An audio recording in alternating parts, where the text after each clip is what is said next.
Saudi அரேபியாவில் தமிழக மீனவர்கள் மீது ஈரானிய கடற்கொள்ளையர்கள் நடத்திய துப்பாக்கிச் சூட்டில் சீர்காழியைச் சேர்ந்த மீனவர் பரிதாபமாக உயிரிழந்த நிலையில் அவரின் உடலை விரைந்து மீட்டுத் தர வேண்டும் என உறவினர்கள் கோரிக்கை விடுத்துள்ளனர்.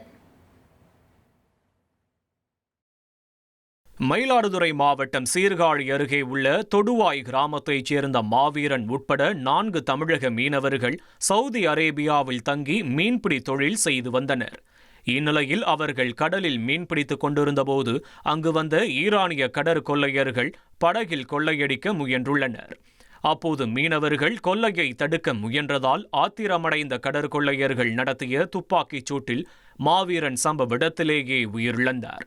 மேலும் படுகாயமடைந்த சங்கர், பால்ராஜ் மற்றும் மணிகண்டன் ஆகியோரை சவுதி கடற்படையினர் மீட்டு மருத்துவமனையில் சேர்த்துள்ளனர்.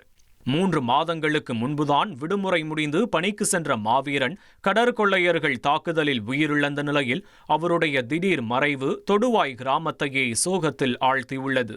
உயிரிழந்த மாவீரனின் உடலை உடனடியாக சொந்த ஊருக்கு கொண்டுவர மத்திய மாநில அரசுகள் விரைந்து நடவடிக்கை எடுக்க வேண்டும் என உறவினர்கள் கண்ணீர் மல்க கோரிக்கை விடுத்துள்ளனர்.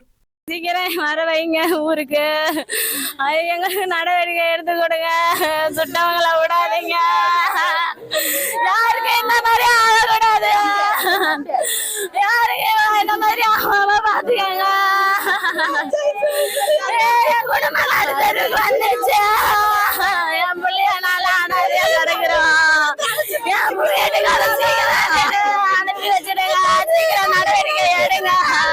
மாவீரன்றவங்க 5 வருஷமா கடல் தொழிலுக்கு சவுதிக்கு போயிட்டு இருந்தாங்க. இப்போ 3 மாசத்துக்கு முன்னாடி இங்க வந்துட்டு போனவங்க இப்ப தகவல் வந்திருக்கு, நேத்து சுட்டு கொண்டுட்டாங்க அப்படின்னு சொல்லிட்டு அரசுகிட்ட கலெக்டர் ஆஃபீஸ்ல மனு கொடுத்துருக்கோம். அரசு எந்தவித பாரபட்சமும் இல்லாம நல்லபடியா நடவடிக்கை எடுக்கிறாங்க. இன்னும் சீக்கிரமா எவ்வளவு முடியுமோ சீக்கிரமா பாடி எங்களுக்கு ஹேண்ட் ஓவர் பண்ணணும்னு கேட்டுக்கிறோம். இனி செல்லும் இடமெல்லாம் செய்தி. தந்தி டிவியின் வாட்ஸ்அப் சேனலை ஃபாலோ பண்ணினா செல்ல இருக்கும் இடமெல்லாம் செய்தி. இதோ QR கோட், இப்பவே ஸ்கேன் பண்ணுங்க, ஃபாலோ பண்ணுங்க.